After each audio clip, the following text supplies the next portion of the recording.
হিন্দু বৌদ্ধ ঐক্য পরিষদ, ভারতের মোদী সরকারের চামচা ইসকন সবাই এটার সঙ্গে জড়িত। আজ পর্যন্ত তাদেরকে ধরা হয়নি কেন?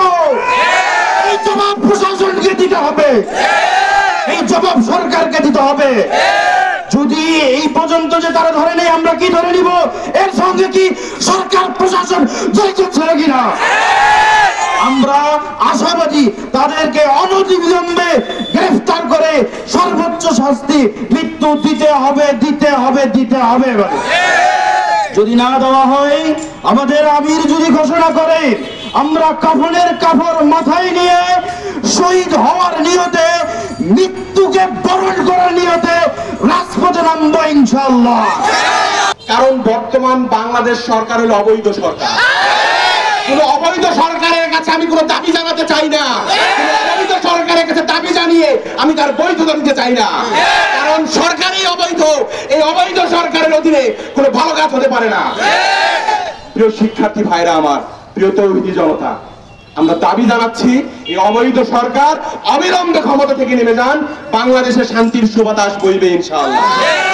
আমরা দাবি জানিয়েছি প্রশাসনের ভাইদের কাছে। প্রশাসনের ভাইরা কারা? যারা রাষ্ট্রের টাকায় চলাফেরা করে। প্রশাসনের ভাইরা কোনো দলীয় লোক নয়, প্রশাসনের ভাইরা আমাদের জনগণের মাঝখান থেকে রাষ্ট্রের সেবা করার জন্য গিয়েছে। আমরা সেই প্রশাসনের ভাইদের কাছে দাবি জানাচ্ছি। দেখেন, সেদিনকার ঘটনার কিছুক্ষণ পরেই সেখানে যখন ইউনো পুলিশ, ওই সংশ্লিষ্ট থানার অফিসার ইনচার্জ ওসি গিয়েছে, সেই এলাকার মানুষরা ওসি এবং ইউনোকেও ঘরে বন্দি করে রেখেছে। একটু চিন্তা করে দেখেন প্রশাসনের ভাইরা, মধুখালীর ওই হিন্দু সম্প্রদায়ের মানুষরা কতটা অধ্যত্বপূর্ণ আচরণ শুরু করলে এদেশের প্রশাসনের গায়েও হাত দিতে তাদের হাত কাঁপে নাই। এই সন্ত্রাসীদের আমরা বিচার চাই। কোন সন্ত্রাসী, আমি বলতে চাই ব্যক্তিগতভাবে, কোন সন্ত্রাসী কোন ধর্মের হতে পারে না। সন্ত্রাসীর একমাত্র পরিচয় সে সন্ত্রাসী, খুনির একমাত্র পরিচয় সে খুনি। সেই যেই হোক না কেন তাকে শাস্তির আওতায় নিয়ে আসতে হবে। প্রিয় উপস্থিতি, বাংলাদেশ সাম্প্রদায়িকতার এক অনন্য দৃষ্টান্ত উপস্থাপন করেছে। অসাম্প্রদায়িক বাংলাদেশ হিসেবে বাংলাদেশ সারা বিশ্বের মধ্যে সুনাম অর্জন করেছে। আমরা হিন্দু, মুসলমান, বৌদ্ধ, খ্রিস্টান পাশে পাশে থেকে পাড়া প্রতিবেশী হিসেবে বসবাস করছি, কোথাও কোনো সমস্যা হয় না। আমরা দেখেছি প্রতিটি ঘটনার পিছনে কোনো অশুভ চক্র কাজ করছে এদেশের এই সাম্প্রদায়িক সম্প্রীতিকে নষ্ট করার জন্য। আমরা এই অসাধু চক্রের বিচার চাই, আমরা এই অসাধু চক্রে বাংলাদেশ থেকে বিতাড়ন করতে চাই। প্রিয় উপস্থিতি, সর্বশেষ আপনাদের কাছে আহ্বান জানাবো, এই অসাধু চক্র যারা সাম্প্রদায়িক সম্প্রীতি নষ্ট করছে তাদেরকে পেলে পুষে বসবাস, তাদেরকে পালতেছে এদেশেরই ক্ষমতাসীন কিছু মানুষ।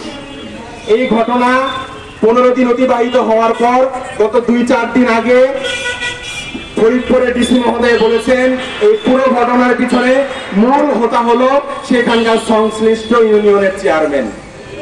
তার মানে আমরা প্রত্যেকটি ঘটনার পরেই দেখছি সেই ঘটনাগুলো ঘটাচ্ছে স্থানীয় কিছু নেতা, যারা বর্তমান ক্ষমতাসীন সরকারের ছত্র ছায়ায় নিজেদের আধিপত্য বিস্তার করেছে। আমরা বলতে চাই, যারা যেখানে এই সমস্ত কার্যক্রম সংগঠিত করছে তাদেরকে দ্রুত শাস্তির আওতায় নিয়ে আসতে হবে। 15 দিন অতিবাহিত হলো, এখন পর্যন্ত মূল হত্যাকে গ্রেফতার করা সম্ভব হয়নি। এটা বাংলাদেশের প্রশাসনের জন্য লজ্জাজনক বিষয়। আমরা দেখেছি বিভিন্ন ঘটনার পরেই 2-4 দিন 5 দিনের মধ্যেই আসামিকে ধরে ফেলা হয়, কিন্তু বড়ই দুঃখের বিষয়, বড়ই আফসোসের বিষয়, স্বয়ং জেলা প্রশাসক মহোদয় বলছেন চেয়ারম্যানকে ধরিয়ে দিতে আমাদেরকে সহায়তা করুন। তাদের নির্দেশে তারা এই 2 মুসলিম হাফেজে কোরআনকে, মুসলমানকে তারা পিটিয়ে হত্যা করেছে, তারা শাহাদাত বরণ করেছে। আমরা বাংলাদেশ সরকারের কাছে আমরা জানতে চাই যে বাংলাদেশ আওয়ামী সরকার এটা কি শুধু যারা আওয়ামী লীগ করে, যারা নৌকায় ভর দেয় তাদের সরকার, না বাংলাদেশের 92 ভাগ মুসলমান সহ বাকি 8 ভাগ শতভাগ বাংলাদেশের জনগণের সরকার? এটা আমরা প্রধানমন্ত্রীর কাছে জবাব চাই। আর অবিলম্বে যদি এই নির্যাতন নিপীড়ন বন্ধ করা না হয়, এই সাজানো নাটক যদি বন্ধ না করা হয়, যেটা আমরা গত বছর দুর্গাপূজার সময় কুমিল্লার মধ্যে সেই নাটক আমরা দেখেছিলাম, পরবর্তীতে দেখা গেল দোষ চাপানো হলো ইমাম সাহেবের উপর, মাদ্রাসার শিক্ষকের উপর, মুসলমানদের উপর।